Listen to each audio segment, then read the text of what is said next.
So we had all gotten together before the academy. We'd been working out together. One of the laterals at the time was, I think he was 50, 52 maybe. Total redneck. I mean, cowboy boots. He was a rancher. We kind of knew that we were going to show up to this academy and it's going to be, okay, let's go. And so we told him, hey, you might want to go put some tennis shoes on and get ready for this. He's like, no, they're going to give us time to go change before they start kicking our butts. And I'm like, I don't think so. And he's like, oh yeah, we'll be fine. We show up, they start yelling and screaming. They throw a bunch of these PT clothes at us, tell us we got 30 seconds to change. He comes back in and he's wearing the new ISP shorts. He's wearing the t-shirt and he's, you know, those hunting socks are gray and they got the big red thing on the top. Yep. He's got those pulled up to his knees, standing in his cowboy boots, getting ready to get PT'd. I remember I got in trouble because I couldn't stop laughing.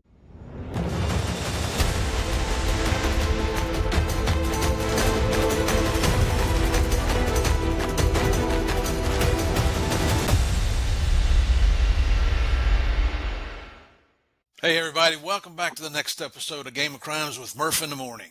Love that you guys keep coming back every week. Don't know what the heck's wrong with you, but I do appreciate you. And don't ever think that I don't. I know none of this would be possible without any of you.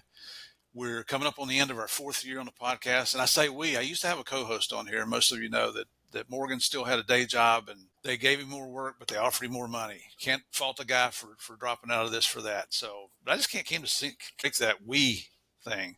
Although those that you listen to me quite a bit, you know, my wife started feeling sorry for him, and now she's doing all the editing of these podcasts. So if you guys sound real good, it's because of her. If you sound like crap, it's because of her.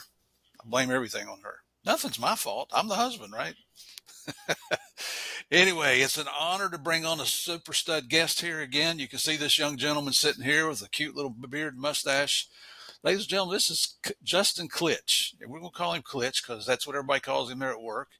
Justin's a veteran of the United States Coast Guard, so thank you for your service there, brother. He is also still an active state trooper and detective with the Idaho State Police with more than 20 years experience. So, Klitsch, welcome to the show, brother. Glad to have you here. Excited.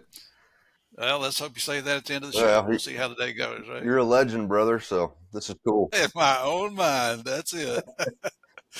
I tell you, man, my partner Javier and I, we just got back last night from a conference down in McAllen, Texas. And I've never been to McAllen. I don't know what I thought it was, but it's not what I thought it was. What a beautiful place. It's like 250,000 people down there. We spoke at the Civic Center, and it was as nice as any. Heck, we've been in the Sydney Opera House over in Australia, and it was as nice as that. Oh, wow. The people were just fantastic. I mean, they make you want to go back. I guess that's a good compliment to give them. No, that's awesome. So any of the folks that are listening down there, thank y'all for it. Was the South Texas All Hazards Conference. So had first responders from all FEMA, TEMA, police, fire, EMS, everybody was down there. So great trip though. Thank you very much. And some pretty good Mexican food. You're 6 miles north of the border. You might get a little authentic food down there. So for our listeners here, as you know, our next thing up is our small town police blotter. And before we get started, I got to give you our disclaimer. This is a show about crime. We talk about bad people doing bad things, and we talk about bad people doing bad things to good people. Now, we take our stories here on Game of Crimes very serious. We're never going to miss an opportunity to have a little laugh at some of the stupid things these criminals do out here. And we got 2 doozies for you today. Klitsch has one here from Idaho. Now, you know where I'm coming from, Florida. So, Klitsch, take it away there, brother. All right, meet Rocky Fisher. The 35-year-old bank robbery suspect was wearing a T-shirt declaring, "It's all fun and games till the cops show up," when police showed up and arrested him as he exited an Idaho motel. Fisher and Jennifer Balfe, 19, were collared in connection with Friday's robbery of a U.S. bank branch in Cottonwood, Idaho, population 900. They were each jailed on robbery, burglary, and grand theft counts. Investigators reportedly got on Fisher's tail after receiving an anonymous tip that a man matching the suspect's description had been spending wads of cash at a local casino. And that, folks, is why you can't fix stupid. You know, and that last thing is the key to all of it. I finally got a little cash in my pocket, so where am I going to go? I'm going to go flaunt it in front of everybody, and I'm going to throw it away in the casino. Job security. For us, you're exactly right. That's what we say. People used to say, you think you're ever going to stop the war on drugs? It's job security. I mean, we got the best job security anybody in the world. It's true. So thanks for playing in that, brother.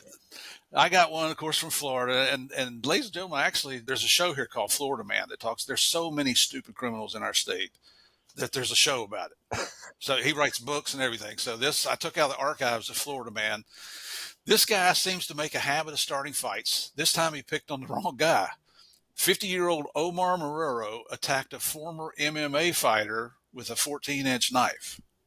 Dumbass move. And you guessed it, it didn't well for the Florida Man. It was around 4 a.m. The former fighter, he's just pulling up in a parking space, and this jerk Marrero, he starts banging on the guy's window with a knife. Now, I know what would happen in my car. I'm pretty sure it happened in yours too, Klitsch. Marrero then opened the driver door and tried to cut the MMA fighter. So, as you can guess, things escalated very quickly. Now, this is former MMA fighter Javier Baez. He explains what happened. He said the guy was out there screaming on the phone, literally was fighting for a while with some woman. He tapped on my car window. I told him to leave me alone, and then he came at me with a knife. I told him to leave me alone. I'm calling the cops.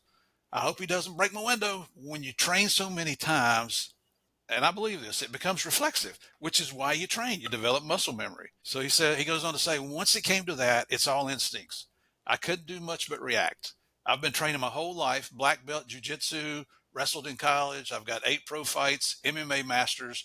I've got great training partners. So what happened? Mr. Marrero, he just got a good old-fashioned Southern Florida ass whooping. That's exactly what happened. Baez dodged. Instead of Florida Man, they call him Lunging Man. Then he body slammed him, and he held him down with his knee until the cops got there. Marrero was charged with burglary, assault, and battery, and also aggravated battery. Dude, find a different line of work because you're not going to make it. You think you're a Billy Badass? There's always one out there worse than you are.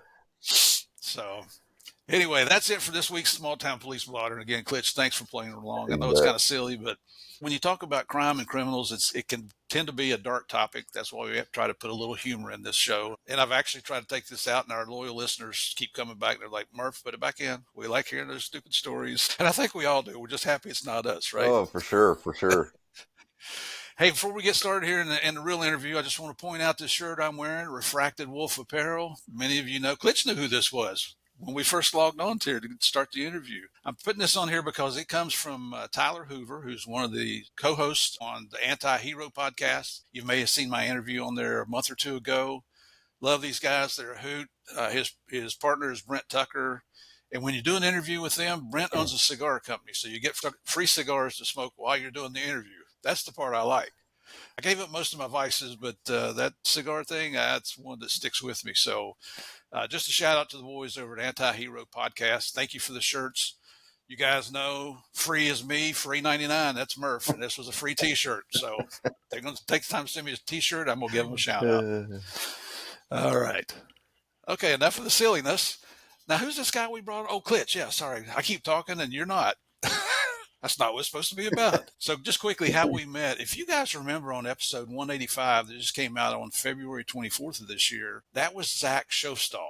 And if you remember, Zach was the FBI agent that got screwed over for maintaining his integrity. He did the right thing. He stood up for his people. He didn't cow down to whatever politics was involved. And you go figure it out. If you hadn't heard his episode, go listen to it. He got railroaded out of the FBI and he still doesn't have a job. Fortunately for him, his father had built a company called Sharps Arms, I guess is the name of the company. And if you don't know what a Sharps rifle is, go look that up. That's just like that MMA fighter. It will kick your ass. That's a tough gun, man. That's a buffalo gun. So Zach sent me a message and he said, hey, I got some good buddies out here. And he said, there's an Idaho State trooper you probably want to talk to. And so he introduced me to Klitsch. We got on the phone. I did a little research on him before I talked to him and then got him on the phone. And he sent me some links to videos. And we want to talk about that video here in a little while. You guys know how to do a pit maneuver out in Idaho. I wouldn't call it a pit maneuver, but yeah, I put an end to it for sure. Absolutely. And so we'll talk about that here in a little bit. But man, I mean, when you spun that guy and then bam, rolled him right over. I even showed it to my wife. She's like, oh my gosh, I love that. So all good stuff here. Klitsch, what we usually do to get started is tell us a little bit about your background, where you grew up, what's your family dynamics, brothers and sisters, going through school and sports, that kind of thing. Yeah, so I'm a third generation cop. My grandpa was a local PD officer in central Ohio. Both my parents are Army veterans. They met in the Army, got married, had me while they were stationed in Indianapolis. They were both MPs in the Army. And then when I was about 6 months old, they moved to Idaho. My mom got a job with the sheriff's office as a jailer, and my dad got hired with the Idaho State Police, where he spent almost 30 years working for the same agency I work for now. What was the attraction in Idaho going from Ohio to Idaho? My mom was from Idaho. Oh, okay. Dad was from Ohio. And I think Dad had just put a bunch of applications in everywhere, and he liked the idea of the Idaho State Police, even though they only paid like $4.25 an hour. I actually grew up in a trailer park in southeast Idaho, a pretty rough trailer park. So, I mean, the stories as a kid, I remember at least one time where Dad came down to our rooms, grabbed us all, brought us to his room, only to find out a guy that he had arrested that threatened to kill him had climbed a tree in our yard and was sitting in the tree. And then Dad runs out in his underwear, chases him down, arrests him. But it was something like that every week. I bet you once a week he'd send me, he'd go get my handcuffs. I'd have to run. We'd be at the park. I'd have to run to the house, get his handcuffs, bring him down there so he could arrest somebody huffing paint at the park or you name it. Wow. Yeah. At his retirement party, it was kind of funny because one of the guys that worked with him got up and spoke, and they said that Dad was the only person they ever heard check into service and in pursuit at the same time. So, 10-8, send back up. Yeah. I love it. Yeah, so that's kind of how I grew up. I never wanted to be a cop. I watched Dad and the sacrifices that the job took, and just the sacrifice on a family to do this line of work, as you well know. I mean, to be a good cop takes a lot of sacrifice, and your family suffers because of it. And oftentimes the kids, they struggle through school. They have relationship issues, all kinds of problems from that kind of lifestyle. But Dad made a big difference. He saved and changed a lot of lives over his career, but it just wasn't something I was interested in. It wasn't until I got into the Coast Guard and then was stationed in Puerto Rico that I kind of got that itch for law enforcement, that kind of run and gun. And I came to the Idaho State Police because Dad didn't want me to come to the Idaho State Police, and I was like, well, I'm going to show you. So yeah. So here I am today now after almost 20 years. So just to back up a second, they're talking about our families. I refer to them as the unsung heroes. Absolutely. Because they're kind of at the mercy of what we do, whether we're doing it out because we want to help our family man or we just want an exciting lifestyle. Right. And it's a little bit of both there. I mean, to be honest, and we all enjoy that excitement, that adrenaline rush and taking down bad guys, but they don't get the credit. They never get the credit they deserve. So big shout out to the families of law enforcement, military, and all first responders. 100%. Putting up with our crap and letting us go do what we think is the right thing to do. Yeah. I'm pretty sure you think it is too, because we are helping our fellow man. I want to ask you, why did you go to the Coast Guard? What was that all about? Or let's go back to high school, first of all, because you're not a little man. How big are you? I'm 6 foot. And you look big I've in eaten your a lot pictures. of Maybe donuts there's over the years. Hey, trademark of a good cop. Never saw a donut shop we didn't like.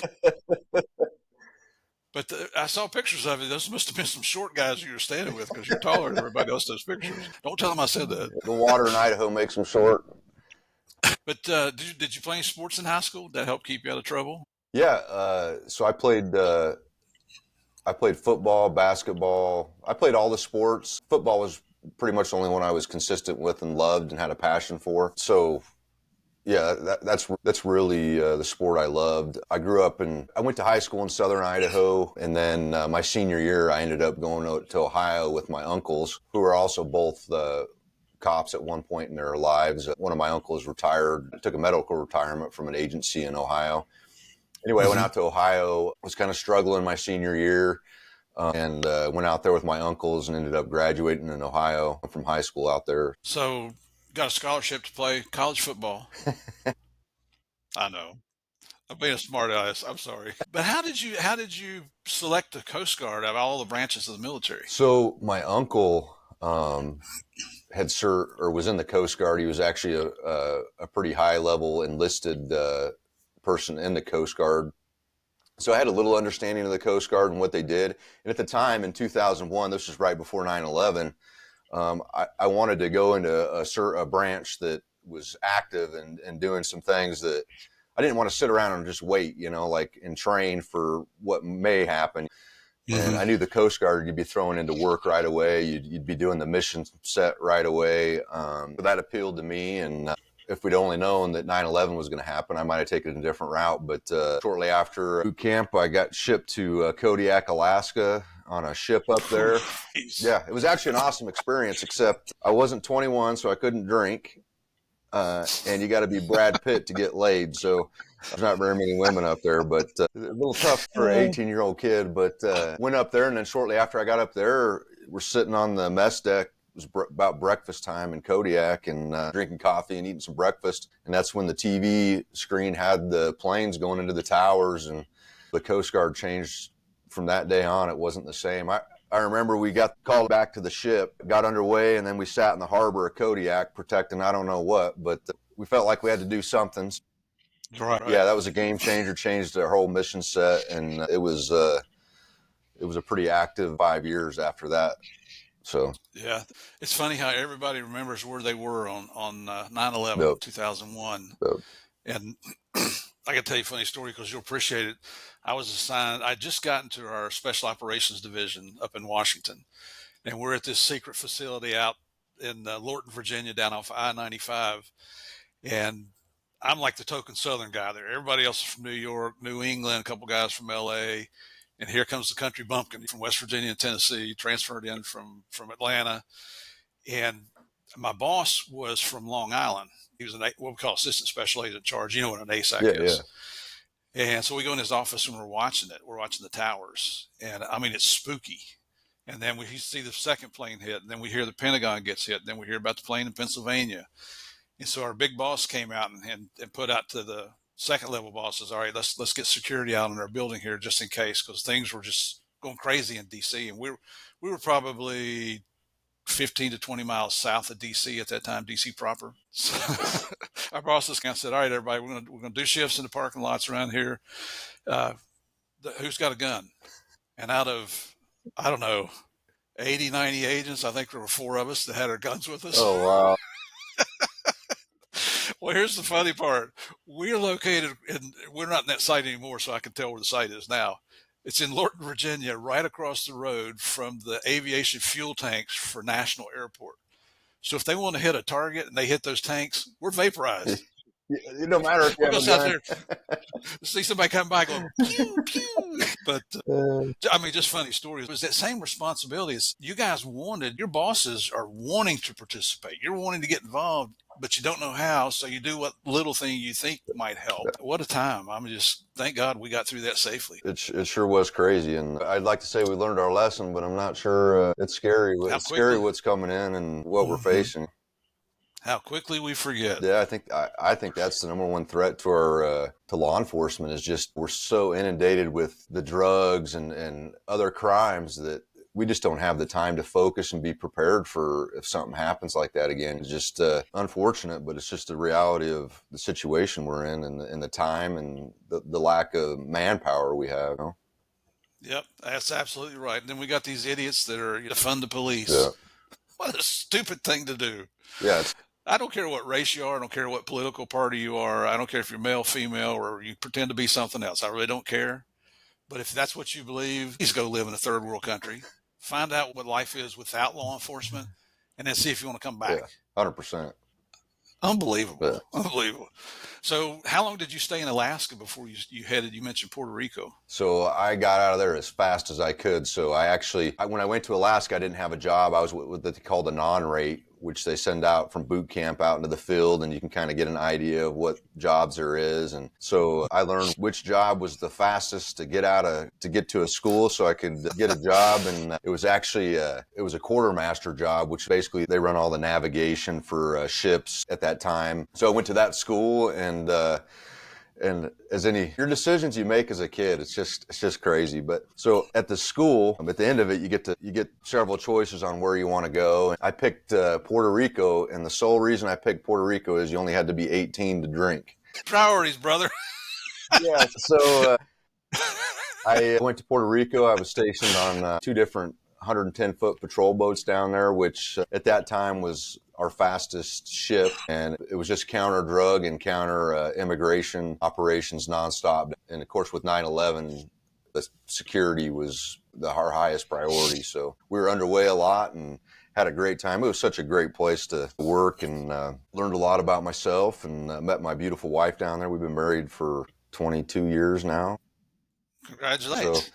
So, yeah, it was an awesome experience. Is she Puerto Rican? She is. Do you speak Spanish now? Enough to put you in handcuffs. Do you know when she's fussing at you in Spanish? Well, if she's talking to me in Spanish, I'm in deep trouble. So I don't even need to understand what she's saying. I know I'm in trouble. Do you guys get to go back to PR very often to visit her family, things like that? So once we moved back to Idaho, shortly after, her family moved out here. In fact, her whole family, her brother moved out here, joined the Army, and then after the Army, came to live with us. Her mom actually lives with us, which is what a blessing. If you know anything about childcare these days, having her here has just been awesome. It's great for the kids. And then her dad lives in southern Idaho, so her grandparents still live down there. We've made a couple trips back there, but we've kind of found a love for Costa Rica. So when we go on trips, we like to go down to Costa Rica.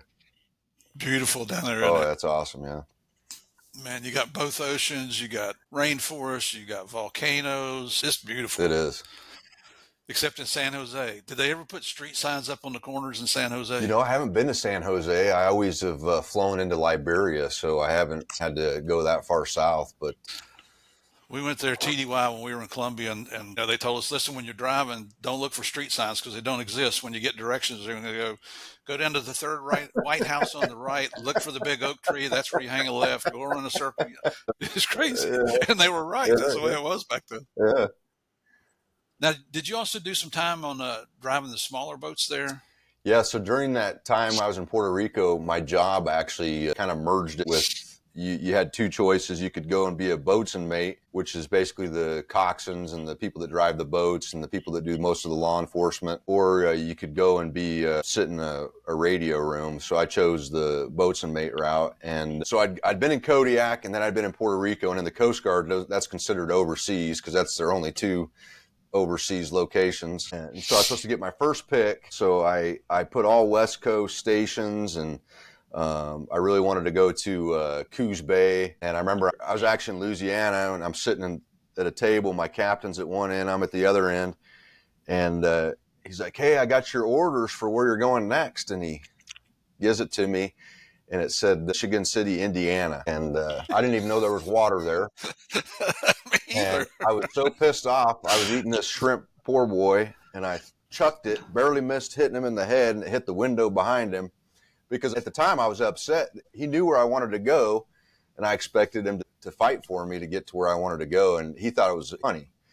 And I didn't think it was so funny. And then he agreed to go to bat for me and try and get it changed. And then I'm like, well, if you go to the detailer who assigns these and complain, he's probably going to send me to who knows where, New York City. Or I said, no, I'll just go there. And it actually was a great decision. We loved it there. It was on Lake Michigan. I got to further my law enforcement experience there. It was obviously different, but I remember, I think I got like a couple ounces of weed off a boat one time, and I thought I was this big drug interdictor. And but it was a great experience. And then at the end, I had a choice. I got assigned to a recruiting station in Boise, so I had a choice to go there or get out. And I'd already had several applications out all over the country. And the day I got off active duty, I actually started with the Idaho State Police. So, wow, really, that quick? Yeah, the timing was it just worked out that way. Well, you probably had some terminal leave time to take, right? Yeah, I had a month and a half or so. But yeah, the timing was perfect, so I guess it was meant to be. And did Dad fight you at that point because he didn't want you to join? Yeah, he just, all the cops are notorious for only thinking about the negative, right? So yeah. He just thought about the negative with the agency, which every agency has their problems. It's not an agency problem, it's a leadership problem, really is what it is. But thankfully a lot had changed from when he had come up the ranks, and yeah, it's been a great agency. They've been great to me. It's been a great experience. Yeah, I've had every opportunity that you could possibly imagine. Idaho supports law enforcement. Our agency doesn't pay a lot, but they really take care of us equipment wise and training, and yeah, it's a very professional agency. So I've been fortunate to, for the most part, just have a ton of fun and kick some butt out there. What year was it you joined them? 2006. 2000. Just update my notes here a little bit. I don't know why. Just because I'm anal retentive. My wife says I'm not anal. She says I'm an asshole. She's probably right. So. My wife said the same thing. It's funny that you talked about going to Indiana, and I like the way you termed it afterwards, that you were fortunate, because I don't believe in luck and I don't believe in coincidence. I believe things happen for a reason, to be quite honest with you. For whatever reason that was, it seems like it worked out well for you. Yeah, I mean, I've got some lifelong friends because of that. In fact, every year, bunch of the guys I was stationed with in Indiana, they all fly out here to Idaho, and we do a 2-week elk hunt. So, wow. Yeah, and it's, we've all, over the past 22 years, we've all gone our separate ways and found our careers, but we've all had an impact on each other in one way or another. One of them works for Customs. Another one, he was the hardest working guy I'd ever worked with in the Coast Guard, but he had no motivation to move through the ranks. He just wanted to do his time and get out, and he really didn't have a plan. So I remember when I got hired with ISP, I brought him out to Idaho, and he went to Power Lineman College, and now he's making triple what I make. Yeah. But we all had a positive impact on each other, and you need those friendships. So had I not gone to Indiana, I wouldn't have those friendships that that changed my life and helped me through the dark times and keep me motivated and support my family. So yeah, it's been a real blessing to have had that experience for sure. Yep, I'm with you, brother. As a Christian, I believe the good man upstairs has a plan for all of us. 100%. That's why I don't believe in coincidence and luck. No. And we all say it. I say it on emails. Good luck in your assignment or whatever. Knowing I don't even believe in it, but it's just terminology, I guess. Yeah. So where are you at in Idaho to go to their state police academy? It's down in Boise. Boise, okay. And how long's your academy? At that time, it was, they've since changed this, but you would go through the Idaho Police Officer Academy. So you'd go with all the other agencies, and I think that was 10 weeks at the time. And then after that 10-week academy, then you'd go to the Idaho State Police Stress Academy, which was another 12 or 16 weeks. So it's a long time to get through all those academies. Now we just do it all in-house, so they don't go to the Idaho Post Academy. We've got our own academy, which I'm not a big fan of, because those relationships you build with those allied agencies going through that initial police academy last a lifetime. I can't tell you how many times that those relationships have helped me over the years. But it is what it is. I don't get to make those decisions. So I went to the Stress Academy. The police academy was super easy, chill. And then I thought boot camp was difficult. That Stress Academy was something else. I mean, The basic academy, did you have to live there at nighttime? Yeah. We lived on post during both academies. During the initial one, you got a lot more freedom and you can kind of go out at night and stuff like that. But then you're welcome to ISP with zero freedom and a lot of running. Yeah. You belong to me now. Yeah. What time of year was it that you were at the Stress Academy? It was winter. You guys get cold winters, don't you? Yeah, you're hosed either way. It's either hotter than heck because Boise's down in the desert, or it's colder than heck in the winter. So I'm not sure which one's worse, but it's going to suck regardless. I don't care. It could be the perfect weather. It's going to suck. So yeah. Did you get weekends off? Towards the latter half of the academy, I think we got some weekends off. Man, that was so long ago. It's hard to, and I try and forget about most of it, honestly.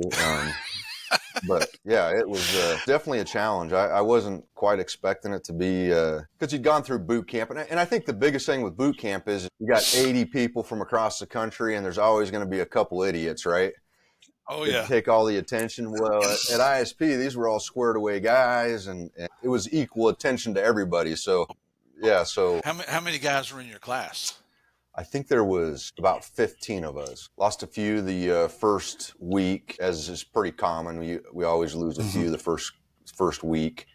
And then we after the first week, I think everybody kind of made it through, and all kind of took different paths. Looking back on it, because you still work with these guys around the state. I think a lot of them have left our agency. Every one of them's promoted. Yeah, it was a good group of guys. Was there any women in your class? We had one, but she disappeared the first night. It was crazy. I don't think she told anybody or anything. She just disappeared. So, yeah. I went through the West Virginia State Police Academy originally back in '76, but then with DEA, and the State Police Academy was a live-in academy. You got to go home on weekends, and DEA, after 5 weeks, you got to go home or you could have a little bit of freedom like you're talking about. But we would have people that you'd wake up and go to class the next day after PT or something, and they got these tiered classrooms. There'd be an empty seat and the name tag's gone. It's like, what happened to him? What happened to her? You don't need to know. It's a need to know. We had one guy in our class. He was massive. He's a big man. He looked like a bodybuilder, broad shoulders, just toned, six-pack. Oh boy, I got the keg here. He's got the six-pack going. And when it came to academics, he was scoring the top end of class. And then we went to the range. His profession was a chemist. And we're all wondering, what the hell are you even doing here to be an agent? He didn't know that we carried weapons. Yeah, so, we'd been in it for a couple of weeks when we come to class one day and he's gone. He's like, that was going to be our number one student. Nope. Unbelievable. Yeah, some people just aren't cut out for this. I mean, it's just a fact of the job, and it doesn't mean they're bad people. It takes a different kind of mindset and different skill set to get through this job for sure. It does, and it helps if you got a few screws loose up here too. Like when I shake, I hear water, dirty, muddy water up there. But do you think, were they equally tough on everybody, or you think your dad might have made a phone call? No, I think actually, I know they were a little bit easier on us that were veterans, because they knew we'd already been through the head games and we'd already been through this once before. They were still hard on us, but if you weren't a veteran, in fact, I remember day one, you'll get a kick out of this. Day one, we were a pretty tight group, so we had all gotten together before the academy. We'd been working out together.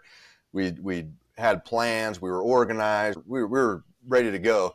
Except two of the folks were laterals, so they never got to really join us on anything. So they show up. We meet for breakfast the morning we're going to the academy. One of the laterals at the time was, I think he was 52 maybe, 50 or 52. Oh. Total redneck. I mean, boy boots, he was a rancher. And we kind of knew that we were going to show up to this academy and it's going to be, okay, let's go. And so we told him, we said, hey, you might want to go put some tennis shoes on and get ready for this. And he's like, no, they're going to give us time to go change before they start kicking our butts. And I'm like, I don't think so. And he's like, oh yeah, we'll be fine. So anyway, we show up, they start yelling and screaming. They throw a bunch of these PT clothes at us, tell us we got 30 seconds to change. And he comes back in and he's wearing the new ISP shorts. He's wearing the t-shirt. And you know those hunting socks are gray and they got the big red thing on the top? Yep. He's got those pulled up to his knees, standing in his cowboy boots, getting ready to get PT'd. I remember I got in trouble because I couldn't stop laughing. They're like, lock it up. I couldn't stop laughing. I didn't care what they were going to do to me. I could not stop laughing. It was just so funny. Now, that would have been a picture. It was something I'll never forget. But, yeah, that's hilarious. He still works for us. He's, I guess, 72 now, 70 or 72. Oh, he made it through, huh? Oh, yeah, he was a stud. Yeah, but. Oh, he never lived that story down. No. We still get together. We laugh about that, so for sure. Well, in law enforcement, we always remember the worst about each other. We don't remember the good things. No. We like to eat each other up for sure. Yes, we do. But nobody else can pick on us. No, true. That's all in-house. Oh, yeah. Oh, Lord, I got to catch my breath here. That's hilarious. I can just see that guy. Got those red rings around his socks. Yeah. I can see one of those instructors walking, boy, you ain't from around here, are you? That's hilarious. How many sworn officers are there on the Idaho State Police? I think we're between 300 and 400. Man, we've lost a lot the past year and a half, so we're probably in that low 300s, I would guess. Do you know how many they're authorized to have? I think it's right around 400, which is not a lot for a big state like. I really don't know how big Idaho is. Yeah, I mean, geographically it's large. Our population's about 2 million people. We have the same amount of troopers as we've had 30 years ago, so we've never really grown. It's a very conservative state, so they're pretty conservative with money. But yeah, we haven't been able to keep up, obviously, with the population and our pay. We've had some pay problems keeping people, but I think that's getting addressed, and they're trying to get that under control because Washington State Patrol has taken several, like 10 of our guys the past couple months, but they go from $35 an hour to like $70 an hour immediately. So yeah, it's significant. And we're never going to make that kind of money. And I'm okay with that because the quality of life in Idaho is definitely better than Washington. So there's got to be some give and take there, but they're working on it. I hope they can get it fixed. Yeah. Yeah. I read when I was doing research on it, I saw where there's 700 people that work for the Idaho State Patrol, but you could tell that includes staff Yep. and secretaries and everybody. Yeah. So that's not a whole lot of people, man. No, I'm one of the bigger offices. We have 6 offices across the state, and each office has a investigations unit and a patrol unit. So the Coeur d'Alene area is our second largest office. Boise's obviously our largest down in the capital city, but we got a pretty decent crew here, and we've been able to keep people here, but you know, that Washington State Patrol pay is just, if you're a young guy, it's almost dumb not to take the... Yeah, it's like a magnet. Yeah, you got to seriously consider it if you're young. I've gotten to meet the chief here in Orlando City Police. He came up through the ranks, Eric Smith, just super guy. He's agreed to come on the show and give me an interview. He's just getting on his schedule is pretty tough. And so when I'm talking to him to talk about how big your agency is, 900 officers, I said, well, how far down are you? And he's like, well, believe it or not, we're only down like, I think at the time, 18 officers. And I'm like, oh, really? And what he's doing is advertising in Washington State and Oregon. And they're giving them enough money as a bonus to cover their moving expenses to get them to Orlando. If you're a sworn officer out there, you go through an abbreviated academy here just to learn Florida laws and so forth and OPD policies and procedures. And then you're right out on the street. And it's working. No, that's smart. That's good leadership there. He's a very impressive man. Yeah. I saw on LinkedIn one time where at least one night a week, he'll come out and go patrol with either the evening or the midnight shift just to get to know his people more, to show support for what they're doing. He answers calls with them. I mean, he's not the lead answer, but he'll show up on site with them while they're doing things. If they get in trouble, he'll show up. He's a big man, former football player, college football player.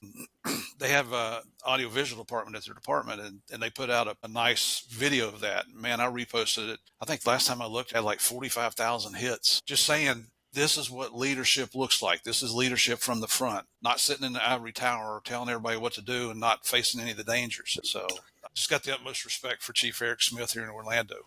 True leader of men. Just goes to show, leadership's the most important thing in law enforcement. It really is. And without good leadership, the public suffers, the employees suffer, crime goes up. I mean, you name it. It's just like anything, but especially in law enforcement, you got to have solid leadership. And, I wish there was a lot more quality leadership out there. And I wish they took it more serious, but I'm pretty fortunate to work for a good agency that has great leadership. But there's also been times where we didn't have such good leadership, and you just watch just everything collapses. And But yeah, it's cyclical. Funny thing here in Orlando, this is a liberal. Orange County, where Orlando is located, is a liberal county, and we got Governor DeSantis is very red, and this is a blue county.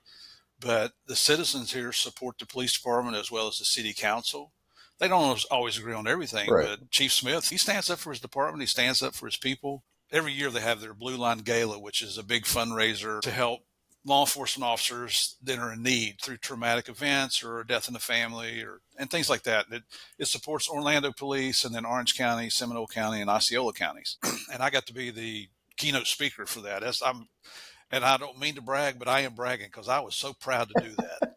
And over 1,000 people in the audience, and they play the little trailer from the Narcos series on Netflix, just to get everybody's attention. And then this old man comes out. I thought, well, you was expecting the actor, weren't you? Sorry, you got me. But there had been a male-female partners on OPD who had gone on a traffic stop. And the guy came out and lit them both up, hit them both, took them down. He was wanted for murder down in Miami. They didn't know it. So he ran, SWAT team comes out, and they take care of business before the night's over. But those two officers were off for a long, long time recuperating, both very young. And the male officer, they said the only reason he survived, his mom said the only reason he survived is because he was in tip-top physical condition. Plus he got a positive mindset and all that. And the young girl, her whole family, I met her dad, her couple uncles, some cousins. They were all OPD. So she got a support system like you wouldn't believe. But I got to meet them there. And I recognized, I didn't really know they were there because I thought they were still off injured. but I got to meet them, and man, just what an honor to meet these guys. And their frame of mind is, I can't wait to get back on the job. Right. Oh, it just makes you so proud of what they go through.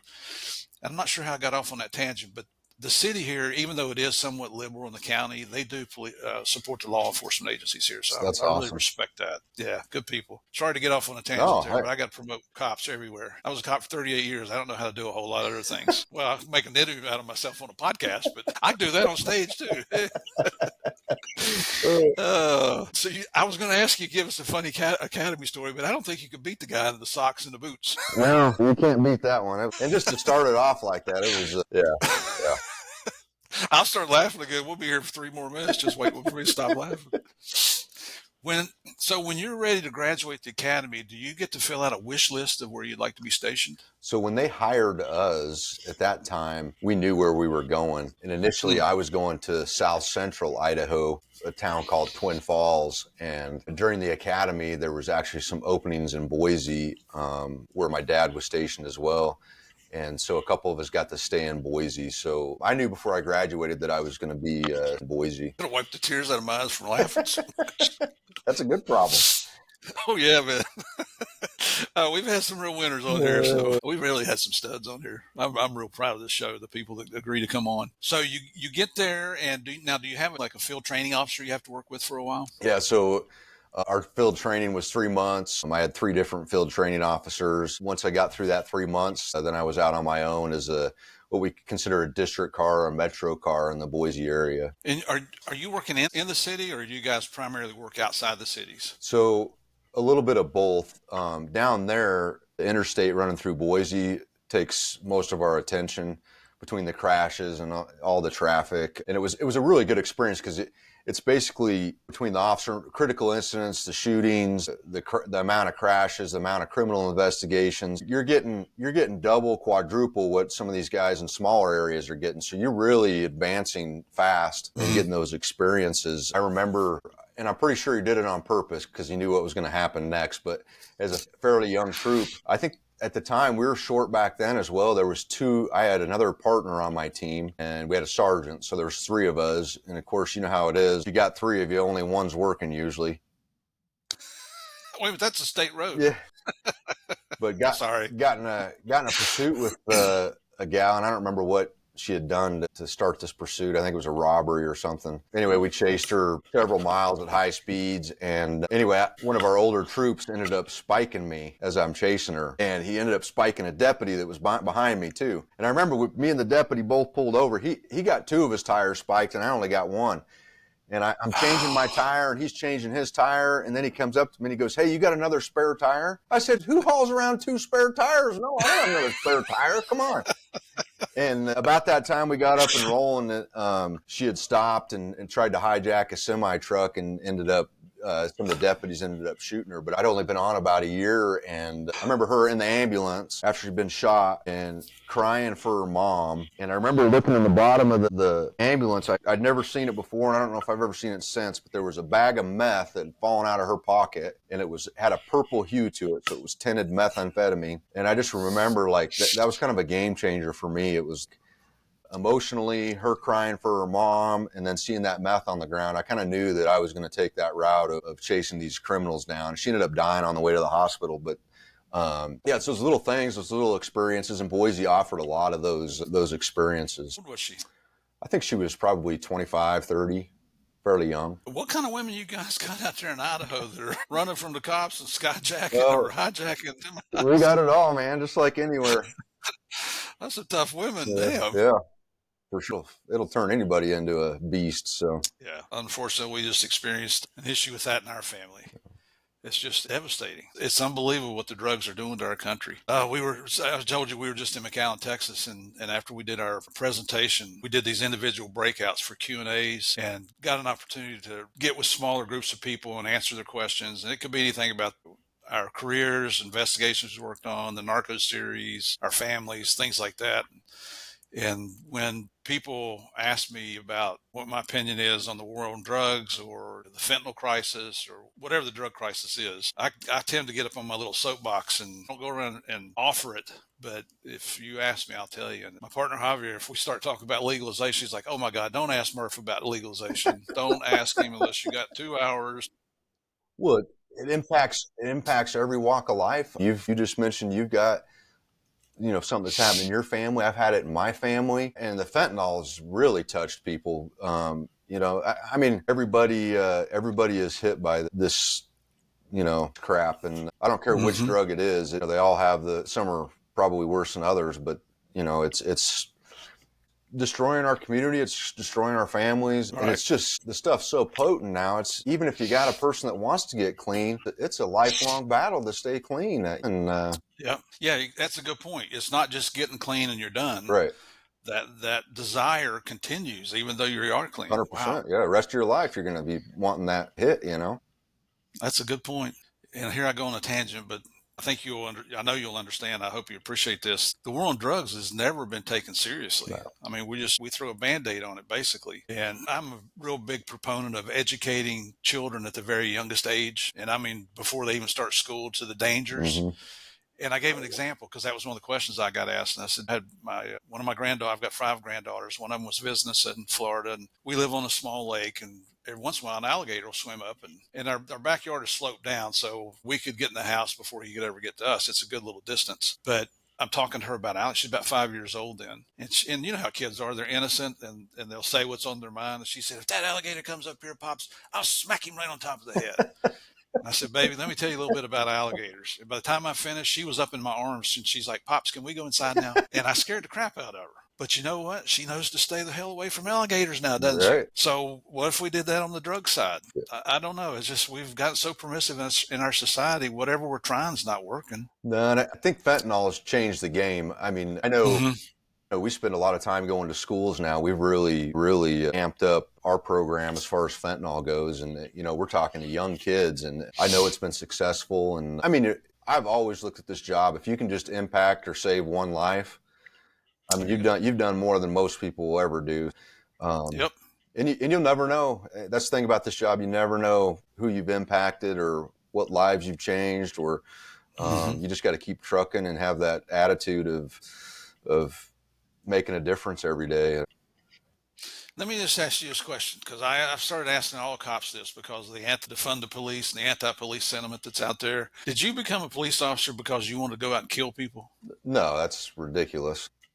Thank you. We did it because we wanted to go help people. It's not like you get to deal with the professionals in business and the clergy, the house moms. You're dealing with the worst of society. And then, of course, they know they can get a sleazy attorney and they can make all kinds of accusations against us. And that's how police get a bad rep. Whether it's true or not, the media exploits that. Well, and I can tell you over my career, I probably had 10 to 20 situations where I could have shot my firearm and killed somebody. We'll talk about one of these incidents where I decided not to do that. But I personally, and I know most officers are like this, you've got to take it to the very edge where I'm almost willing for you to shoot me first before I'll shoot you, to make sure that I'm making the right decision. And you can call that indecisive or whatever you want, but I think all cops have this moral compass in their head that we don't want to take somebody's life. Unfortunately, sometimes we're faced with that situation and we have to, but I mean, I've always tried to err on the side of caution, give that person every benefit. It's worked out for me, fortunately, but to make that statement's ridiculous and it's not truthful, and somebody's going to listen to that and buy into that, and we're going to lose trust with somebody over something that's so stupid that you can't even defend making that statement. That's exactly right. Yeah. So, and I'm just promoting that as much as I can because I know cops. Yeah. I know cops all around the world, and they all do it for the right reason. Right. Do we get a bad apple occasionally? Right. Yes, we do. Right. But so do doctors. Yeah. So do preachers. So professional business. Name me an occupation that doesn't have a bad apple in it, because I don't think you can. No. Hey, gang, this is the end of part 1. Part 2 comes out tomorrow, and you certainly don't want to miss that. In the meantime, just a reminder that Game of Crimes is now posting interview videos on YouTube. You can find those and you can subscribe at Game of Crimes Podcast. Our website is gameofcrimespodcast.com. where you'll find all our episodes, our guest book list, and more. And for more content, join us on patreon.com/gameofcrimes. I have several monthly episodes that range from silly to serious, so come on over and join the fun.